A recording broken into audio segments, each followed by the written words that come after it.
السلام علیکم، میں جاوید جمال الدین اردو اخبارات کی جھلکیاں لے کر آپ کے سامنے موجود ہوں۔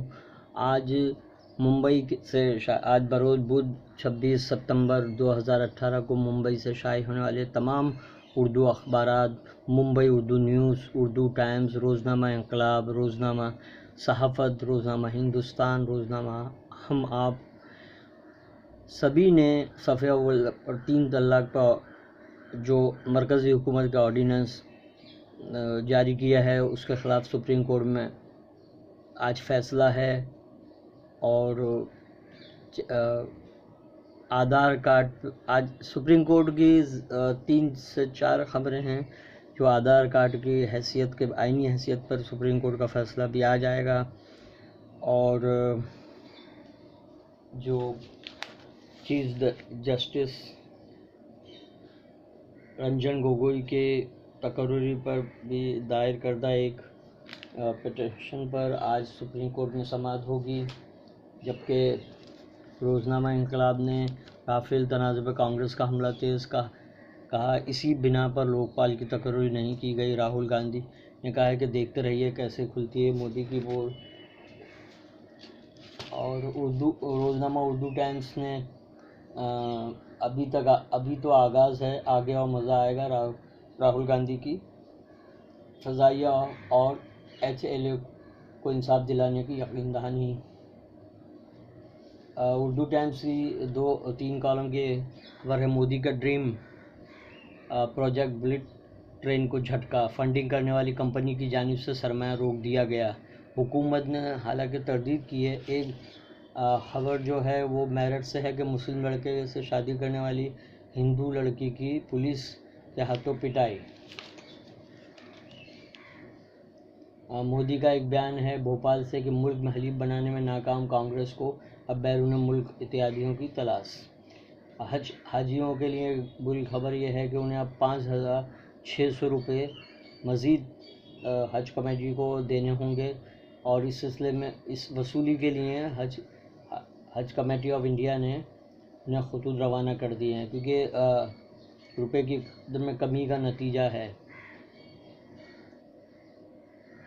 اور ایک اچھی خبر یہ ہے کہ حج 2019 کے لیے آئندہ ماہ اکتوبر میں فارم جاری کیے جائیں گے۔ یہ حج کمیٹی کے وائس چیئرمین شیخ جینا نے بتایا ہے۔ روزنامہ انقلاب میں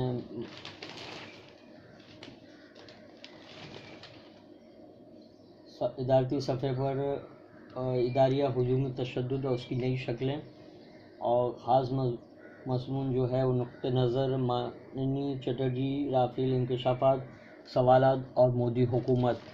اس میں انہوں نے لکھا ہے کہ مودی نے اپنے آسٹریلین دورہ فرانس میں بالکل ہی ایک طرفہ انداز میں 36 رافیل فائٹرز خریدنے کا اعلان کر دیا۔ سابقہ معاہدہ 126 رافیل فائٹرز منسوخ کر دیا اور HAL کو منظر نامے سے ہٹا دیا گیا۔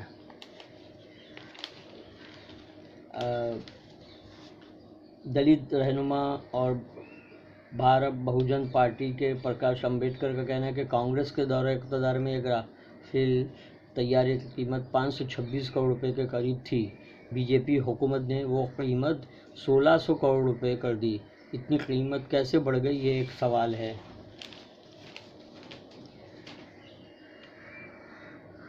اب دیکھتے ہیں کہ ممبئی اردو نیوز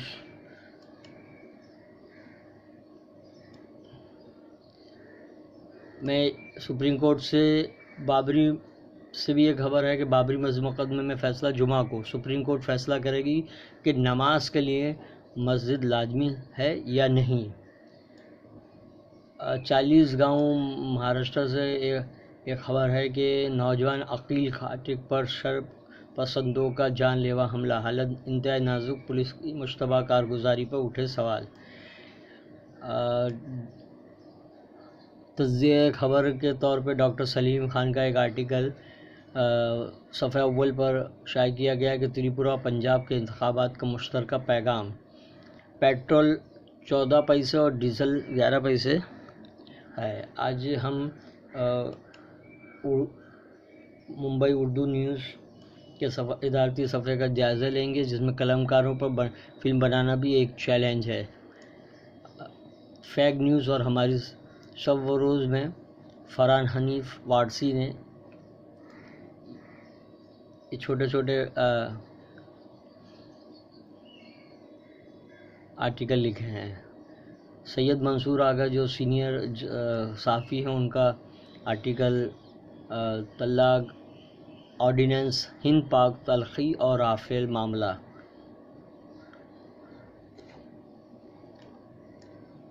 آج ہم نے طے کیا کہ ممبئی اردو نیوز کا اداریہ آپ کو کے سامنے پیش کریں گے۔ صحافتی ادارے اپنا اعتبار کھوتے جا رہے ہیں، جو میڈیا کے بارے میں اور موجودہ حالات پر لکھا گیا ہے۔ رافیل طیارہ سودے کے سلسلے میں اپوزیشن کے مسلسل حملوں کا سامنا کر رہی بی جے پی عوام کو دوسری غیر متعلق باتوں میں الجھا کر اس کے ذریعے تیار کردہ نقلی معاملات کی طرف لوگوں کی توجہ مبذول کرا کے، یعنی مائنڈ ڈائیورٹ کرنے والی تکنیک کا استعمال کر کے رافیل سودا معاملے میں واضح جواب دینے سے بچنے کی کوشش کر رہی ہے۔ اپنے ان حربوں کا استعمال کرتے ہوئے اس معاملے میں اس نے الزام لگایا ہے کہ پاکستان نہیں چاہتا کہ مودی ملک کے وزیر اعظم بنے رہیں۔ بی جے پی کے ایک بہت ہی چھوٹ بھیا قسم کے ترجمان سمپت پاترا نے کہا کہ پاکستان کے وزیر اعظم عمران خان بھی ٹویٹ کر کے وزیر اعظم نریندر مودی کو چھوٹا آدمی بتا چکے ہیں۔ پاترا کے مطابق ملک کے حالات پر وقتاً فوقتاً کانگریس کے لیڈروں نے جس طرح کے بیانات دیے ہیں اور پاکستانی لیڈروں نے اس کی جس طرح حمایت کی ہے، یہ صرف اتفاق نہیں ہے۔ اس سے پہلے بی جے پی کے سینئر لیڈر اور وزیر قانون روی شنکر پرساد نے الزام لگایا تھا کہ گاندھی رافیل طیارہ سودے کی رازداری کو عام کرنے کا مطالبہ کر کے پاکستان کو اس کی اطلاعات دینا چاہتے ہیں۔ بی جے پی لیڈروں کے بیانات بالکل بچکانہ ہیں، حتیٰ کہ وزیر دفاع نرملا سیتارمن نے بھی رافیل معاملے میں غلط بیانی سے کام لیتے ہوئے ایسی معلومات دینے سے رازداری کا حوالہ دیتے ہوئے انکار کر دیا جو پہلے ہی دفاع سے متعلق لکھنے والے صحافیوں کو دی جا چکی تھی۔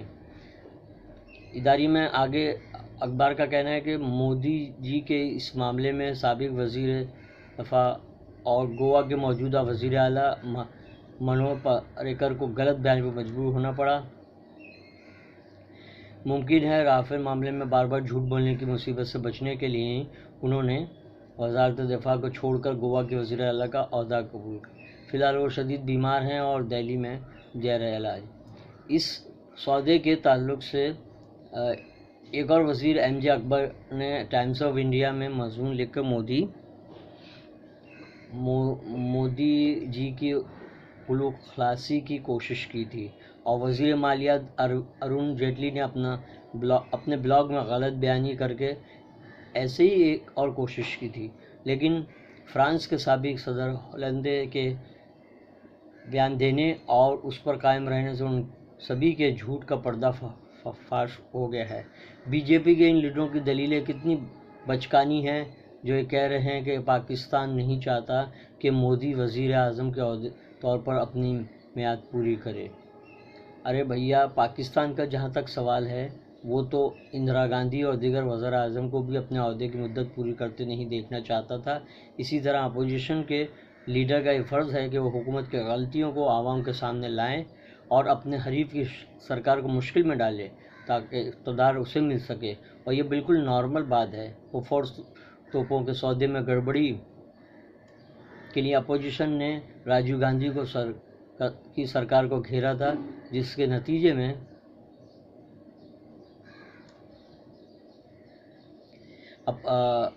جنتا دل کی حکومت اقتدار میں آئی تھی، جس کے سربراہ وی پی سنگھ تھے، اور اس سرکار کی بی جے پی نے باہر سے حمایت کی تھی، اور تھوڑی ہی مدت کے بعد اڈوانی کا رتھ بہار میں روکے جانے کے بعد بی جے پی نے اس سرکار کو گرا دیا تھا۔ یہاں غور کرنے والی بات یہ ہے کہ اس وقت پرنٹ میڈیا بہت فعال تھا۔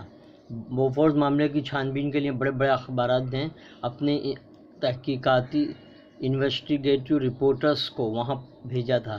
آج کل ہو یہ رہا ہے کہ راہل گاندھی نے جب شروع میں رافیل ڈیل میں گھوٹالے کے الزامات لگائے تو بی جے پی کے ہمنوا چینل ان کا مذاق اڑانے میں مصروف رہے تھے، اور اب بھی وہ اس معاملے میں سنجیدگی نہ دکھا کر اپنی صحافت کی مٹی پلیت کر رہے ہیں۔ اس کے علاوہ اخبارات نے بھی اسے زیادہ سنجیدگی سے نہیں لیا تو مگر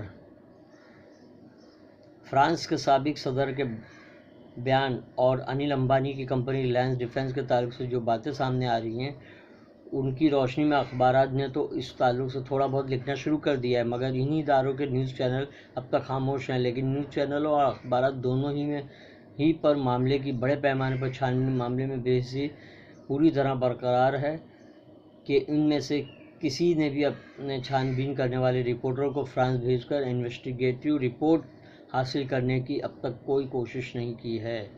اخبار نے آخر میں لکھا ہے کہ اصل معروف ٹی وی اینکر اور تجزیہ نگار کرن تھاپا کا یہ کہنا بڑی حد تک درست معلوم ہوتا ہے کہ سودا بی جے پی کا بوفرز بنتا جا رہا ہے۔ حکومت کا غلط بیانیاں اچانک ہی آشکار ہو گئی ہیں۔ فرانس کے سابق صدر فرینکوائی ہولاندے نے جو بیان جاری کیا ہے، اس پر سرکاری حلقوں میں بے چینی پیدا ہو گئی ہے اور حکومت کے ایک جھوٹ کو چھپانے کے لیے مزید کئی جھوٹ بولنے پڑ رہے ہیں۔ رافیل سودے نے یہ بھی واضح کر دیا ہے کہ کرپشن کے معاملے میں بی جے پی بھی کسی سے پیچھے نہیں ہے، اور وہ بھی کرپشن کی آڑ میں ہی سیاست کرتی ہے اور اپنی پسند کے صنعت کاروں اور تاجروں کو فائدہ پہنچانے کا کوئی موقع ہاتھ سے نہیں گنواتی۔ اس کے بدلے میں بی جے پی کو بڑی موٹی رقومات کے چندے حاصل ہوتے ہیں، اور انہی رقومات کی بدولت بی جے پی ایک کے بعد دوسری ریاست میں انتخابات میں کامیابی حاصل کرتی جا رہی ہے۔ اس لیے یہ کہنا پڑتا ہے کہ بی جے پی یا مودی سرکار کی طرفداری کر کے اور رافیل معاملے میں چھانبین سے غفلت برت کے ملک کے بڑے بڑے صحافی اور صحافتی ادارے اپنا اعتبار کھو جا رہے ہیں۔ یہ آج کے خبریں اور اخبارات زائدہ۔ تو کل پھر ملاقات ہوگی۔ اللہ حافظ۔